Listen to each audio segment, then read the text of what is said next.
साथियों, आप सभी का इस प्लेटफॉर्म पर स्वागत है। यहाँ पर हम लोग भारत का स्वतंत्रता संघर्ष नामक जो इतिहास की पुस्तक है, जिसके राइटर बिपिन चंद्र हैं, इस पुस्तक को हम लोग यहाँ पर देख रहे हैं, जो आपके सिविल सेवा की परीक्षा के लिए काफ़ी महत्वपूर्ण पुस्तक है। तो इसका चैप्टर नंबर 4 जो है, जिसका शीर्षक है कांग्रेस की स्थापना का मिथक, आज इस चैप्टर को हम लोग देखेंगे। तो चलिए प्रारंभ करते हैं। भारतीय राष्ट्रीय कांग्रेस की स्थापना दिसंबर 1885 में 1885 में हुई।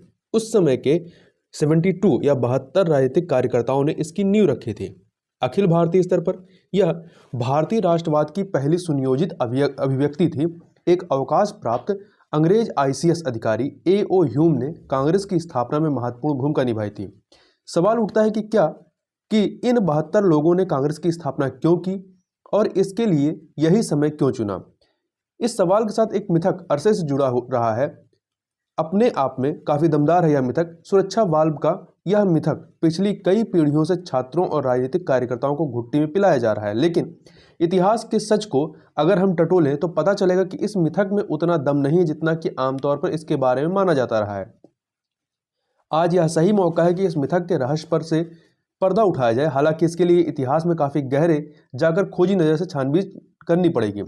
मिथक यह है कि A.O. ह्यूम और उनके साथियों ने अंग्रेज सरकार के इशारे पर ही भारतीय राष्ट्रीय कांग्रेस की स्थापना की थी। तत्कालीन वायसराय लॉर्ड डफरिन के निर्देश, मार्गदर्शन और सलाह पर ही ह्यूम ने इस संगठन को जन्म दिया था, ताकि उस समय भारतीय जनता में पनपते बढ़ते असंतोष को हिंसा के ज्वालामुखी के रूप में बहलाने और फूटने से रोका जा सके और असंतोष की वाष्प को बिना किसी खतरे के बाहर निकलने के लिए सुरक्षित, सौम्य, शांतिपूर्ण और संवैधानिक निकास या सुरक्षा वाल्व उपलब्ध कराया जा सके। इस तरह भारतीय जनता में खुदबुदाती एक क्रांतिकारी क्षमता का गला घोट दिया गया। यानी इस मिथक का सार संक्षेप यह है कि उस समय एक हिंसक क्रांति दस्तक दे रही थी, जो कांग्रेस की स्थापना कारण टल गई। भारतीय इतिहास के ज्यादातर लेखकों ने यह बात स्वीकार की है।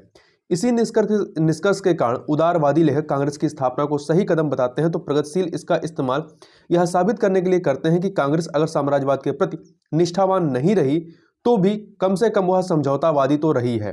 जबकि घोर दक्षिणपंथियों द्वारा इस मिथक का इस्तेमाल यह सिद्ध करने के लिए किया जाता है कि कांग्रेस शुरू से ही गैर राष्ट्रवादी रही है। ये सभी लोग एक बात पर सहमत हैं, वह यह कि कांग्रेस का जन्म जिस तरीके से हुआ उस तरीके ने इसके बुनियादी चरित्र और भविष्य में उसके कार्यों पर निर्णायक प्रभाव डाला। यंग इंडिया में 1916 में प्रकाशित अपने लेख में गर्मपंथी नेता लाला लाजपत राय ने सुरक्षा वाल्व की इस परिकल्पना का इस्तेमाल कांग्रेस के नरमपंथी पक्ष पर प्रहार करने के लिए किया था। सुरक्षा वाल्व की परिकल्पना पर लंबी चर्चा करते हुए अपने लेख में उन्होंने कहा था कि कांग्रेस लॉर्ड डफरिन के दिमाग की उपज है। इसके बाद अपनी बात आगे बढ़ाते हुए उन्होंने लिखा था कि कांग्रेस की स्थापना का उद्देश्य राजनीतिक आज़ादी हासिल करने से कहीं ज़्यादा यह था कि उस समय ब्रिटिश साम्राज्य पर आसन्न खतरों से उसे बचाया जा सके। कांग्रेस के लिए ब्रिटिश साम्राज्य के हित पहले स्थान पर थे और भारत के हित दूसरे स्थान पर। कोई यह नहीं कह सकता कि कांग्रेस अपने उस आदर्श अर्थात अंग्रेज साम्राज्य के प्रति निष्ठा के प्रति ईमानदार नहीं रही है। लेख के उपसंहार में उन्होंने कहा था, इसलिए यह कांग्रेस की उत्पत्ति ग्रंथ और प्रगतिशील राष्ट्रवादियों की दृष्टि में इसको निर्दोष ठहराने के लिए इतना काफी है।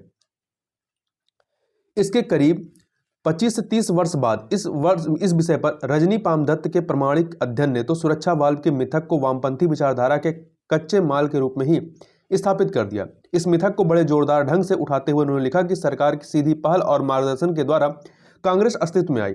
इसके लिए वायसराय के साथ मिलकर एक गुपचुप योजना तैयार की गई थी, ताकि उस समय उठ रही ब्रिटिश विरोधी लहर और जन असंतोष की ताकतों से ब्रिटिश शासन की रक्षा के लिए इसका अर्थात कांग्रेस का इस्तेमाल हथियार के तौर पर किया जाए। यह एक आसन्न क्रांति को विफल करने की कोशिश या यूं कहें कि क्रांति के आने की गई पेशबंदी थी। ठीक है कि समय रहते ही कांग्रेस एक राष्ट्रवादी संगठन के रूप में तब्दील हो गई। इसके निष्ठावान चरित्र पर राष्ट्रीय चरित्र हावी होने लगा और यह जन आंदोलनों की वाहक बन गई। लेकिन इसके जन्म के समय का कलंक इसकी राजनीति पर एक स्थायी दाग छोड़ गया। एक संगठन के रूप में इसका यह दोहरा चरित्र कि इसे सरकार ने बनाया और फिर यह साम्राज्यवाद विरोधी आंदोलन की अगुवा बने, इसके समूचे इतिहास में नजर आता है। इसने साम्राज्यवाद के खिलाफ संघर्ष किया और उसके साथ सहयोग भी किया। इसने जन आंदोलनों की अगुवाई की और जब जनता ने क्रांति के रास्ते पर बढ़ना शुरू किया तो उसे धोखा देकर साम्राज्यवाद का साथ दिया। श्री दत्त के अनुसार इस तरह कांग्रेस के दो रुख थे। एक पक्ष तो जन आंदोलन के खतरे के खिलाफ साम्राज्यवाद से सहयोग का था और दूसरा पक्ष राष्ट्रीय संघर्ष में जनता की अगुवाई का था। गोखले से लेकर गांधी तक कांग्रेस नेतृत्व का यह दोहरापन दरअसल भारतीय बुर्जुआ वर्ग के दोहरे और ढुलमुल चरित्र को ही प्रतिबिंबित करता है, जो ब्रिटिश बुर्जुआ के खिलाफ संघर्ष रहते हुए और भारत के लोगों का नेतृत्व करने की इच्छा रखते हुए भी इसके प्रति आशंकित था कि बहुत तेजी से आगे बढ़ने से साम्राज्यवादियों द्वारा भोगी जा रही सुविधाओं के खात्मे के साथ उसको हासिल सुविधाएं भी खत्म हो सकती हैं। इस तरह कांग्रेस वास्तविक क्रांति यानी हिंसक क्रांति के विरोध का हथियार बन गई। लेकिन कांग्रेस की यह भूमिका गांधी के समय से नहीं शुरू हुई, बल्कि यह बात तो साम्राज्यवाद ने इसके जन्म के समय ही इसकी निर्दिष्ट सरकारी भूमिका के तौर पर इसे घुट्टी में पिलाई थी। इस दोहरी भूमिका की चरम परिणति माउंटबेटन समझौते के रूप में इसके अंतिम आत्मसमर्पण के तौर पर हुई। इसके पहले 1939 में 1939 में राष्ट्रीय स्वयंसेवक संघ के सरसंघ चालक MS गोलवलकर ने भी कांग्रेस की धर्मनिरपेक्षता के कारण उसे गैर राष्ट्रवादी ठहराने के लिए सुरक्षा वाल्व की इस परिकल्पना का इस्तेमाल किया था। उन्होंने अपने पैम्फलेट बी अर्थात हम में कहा था कि हिंदू राष्ट्रीय चेतना को उन लोगों ने तबाह कर दिया जो राष्ट्रवादी होने का दावा करते हैं और जिन्होंने लोकतंत्र के सिद्धांतों को बढ़ावा दिया और यह विकृत धारणा फैलाई कि हमारे पुराने दुश्मन और हमलावर मुसलमान भी कई मायनों में हिंदुओं के समान हैं। इसका नतीजा यह हुआ कि हमने अपने दुश्मनों को अपना दोस्त मान लिया और इस तरह हमने सच्ची राष्ट्रीयता की जड़ें खुद अपने हाथों ही खोद डाली। सच तो यह है कि भारत में चल रहा संघर्ष केवल भारतीयों और अंग्रेजों के बीच नहीं है, बल्कि यह त्रिकोणीय संघर्ष है। हिंदुओं को एक तरफ तो मुसलमानों से लड़ना पड़ रहा है और दूसरी तरफ अंग्रेजों से। हिंदुओं को विराष्ट्रीयकरण के रास्ते पर ले जाने के लिए गोलवलकर के अनुसार ह्यूम, कॉटन और बेडरवन द्वारा 1885 में तय की गई नीतियां ही जिम्मेदार थीं। इन लोगों ने उस समय उबल रहे राष्ट्रवाद के खिलाफ सुरक्षा वाल्व के तौर पर कांग्रेस की स्थापना की।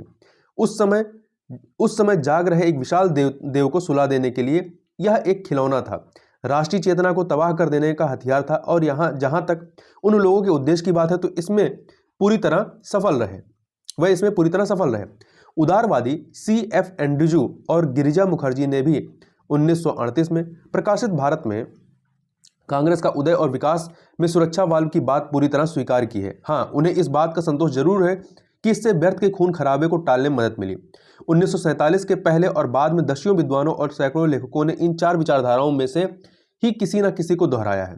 ह्यूम और वह गोपनीय रिपोर्ट की बात करें तो सुरक्षा वाल्व की इस परिकल्पना को ऐतिहासिक साक्ष्य बना देने में 7 खंडों वाली उस गोपनीय रिपोर्ट की निर्णायक भूमिका रही है, जिसके बारे में ह्यूम का कहना है कि 1878 की गर्मियों में शिमला में उन्होंने इसे पढ़ा था और इसे पढ़ने के बाद उन्हें इसका पक्का यकीन हो गया था कि भारत में असंतोष उबल रहा है और एक बड़ी साजिश रची जा रही है।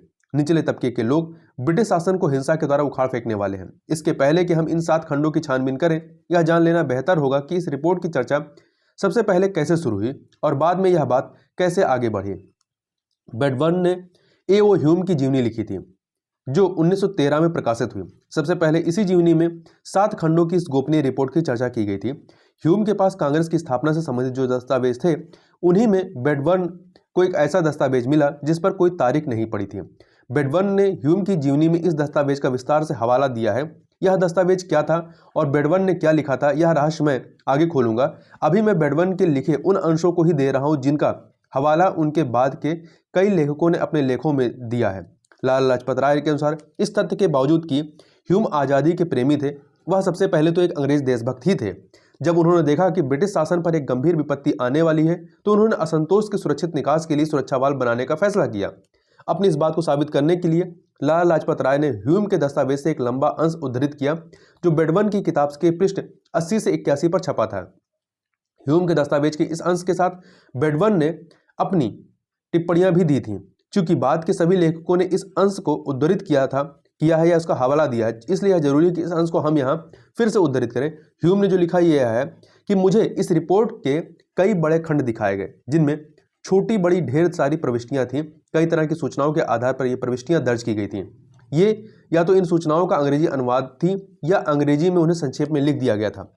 इन सभी सूचनाओं को जिलेवार क्रमबद्ध किया गया था। कहा जाता है कि उस समय 30,000 से भी ज़्यादा मुखबिरों द्वारा भेजी गई सूचनाओं के आधार पर ये असंख्य प्रविष्टियां इस विस्तृत रिपोर्ट में की गई थीं। उन्होंने अर्थात ह्यूम ने लिखा है कि इस रिपोर्ट के ये खंड सिर्फ 1 हफ्ते तक उनके कब्जे में रहे।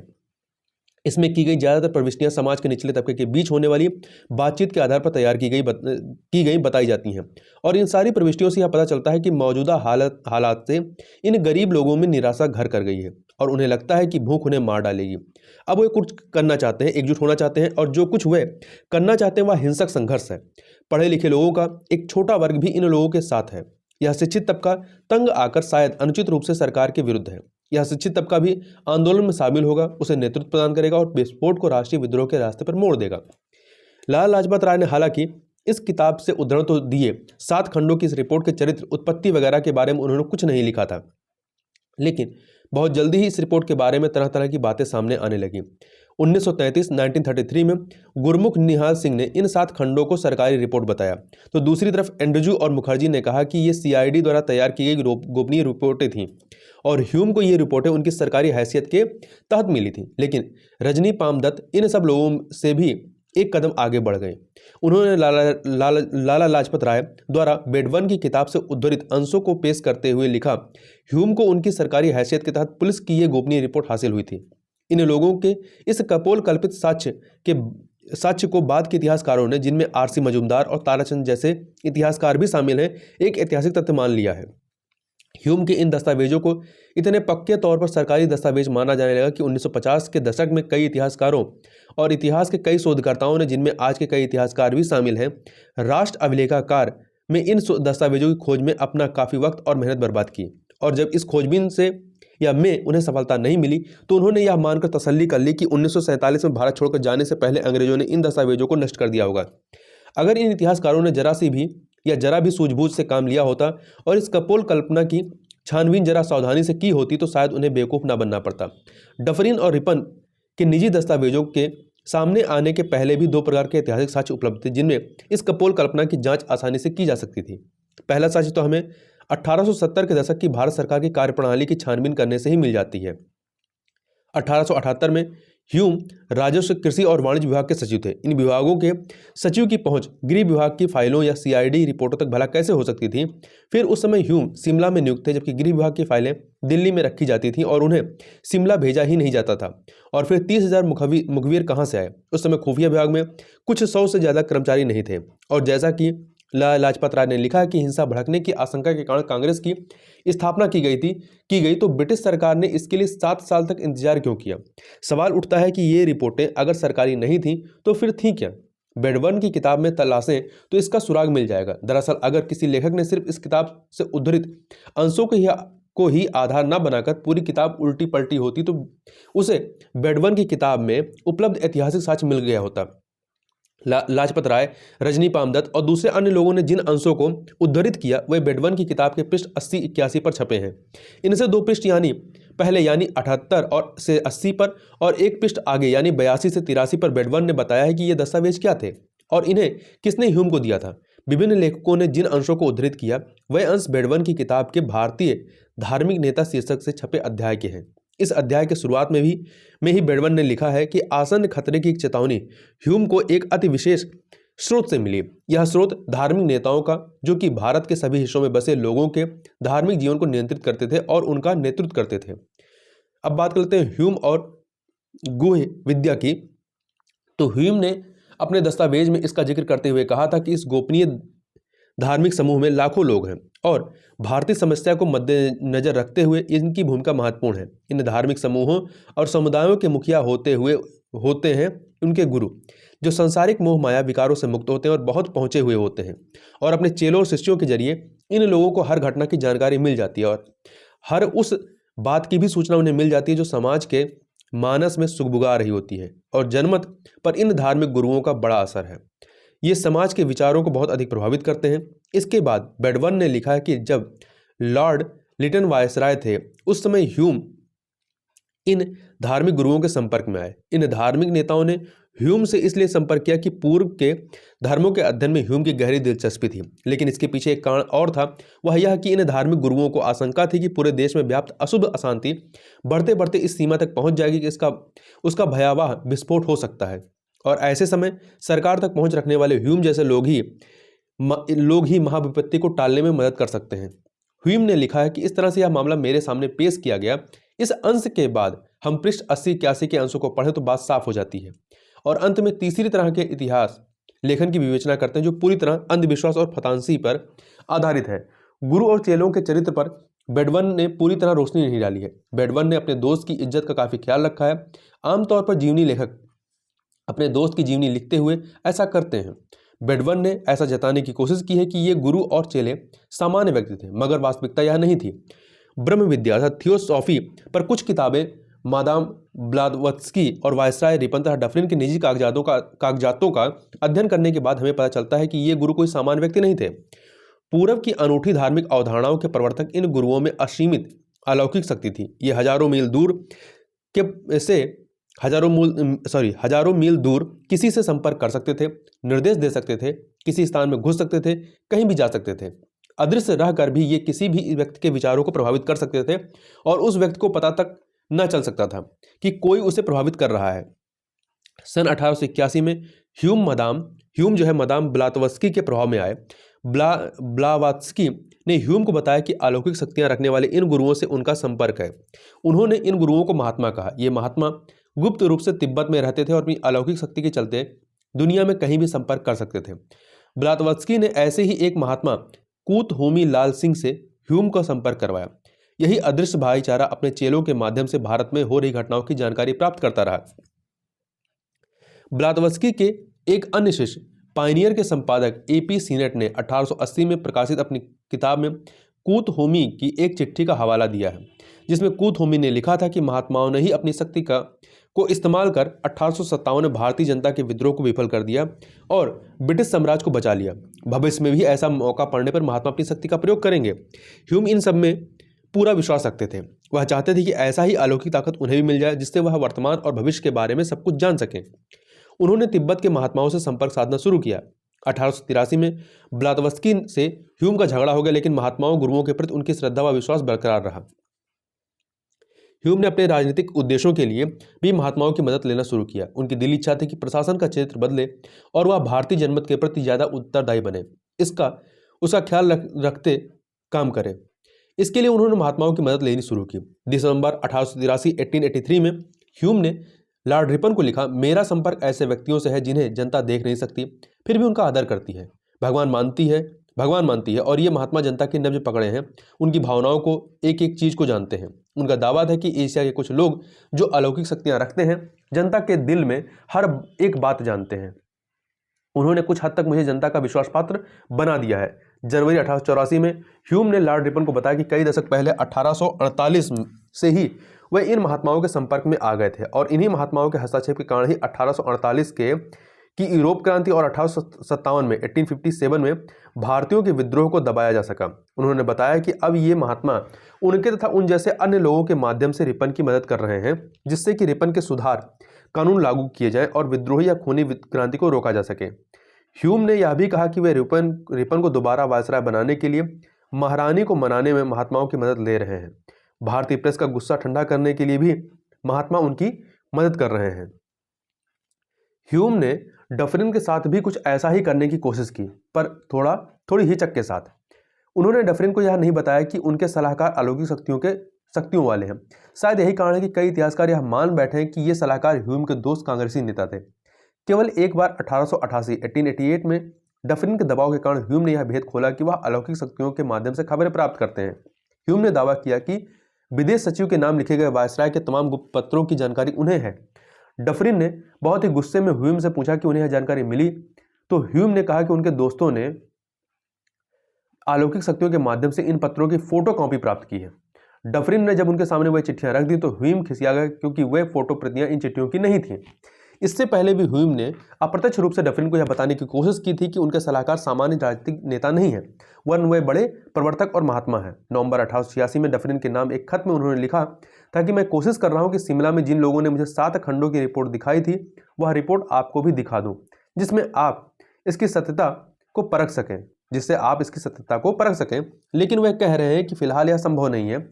उनसे बात करने के लिए जो कुछ करना चाहिए वह आपने किया नहीं है, करेंगे भी नहीं। फिर भी मेरा एक खास दोस्त शायद आपसे मिलने आए। यदि कोई व्यक्ति आपके निजी सचिव से मिले और कहे कि उसे मैंने यह कहकर भेजा है कि आप उससे मिलना चाहते हैं, तो आप उससे फौरन मिल लीजिएगा। 10 मिनट के भीतर आप समझ जाएंगे कि वह कोई सामान्य व्यक्ति नहीं है। हो सकता है आपको कभी ऐसा मौका ना मिले क्योंकि वे रहस्यमय ढंग से काम करते हैं।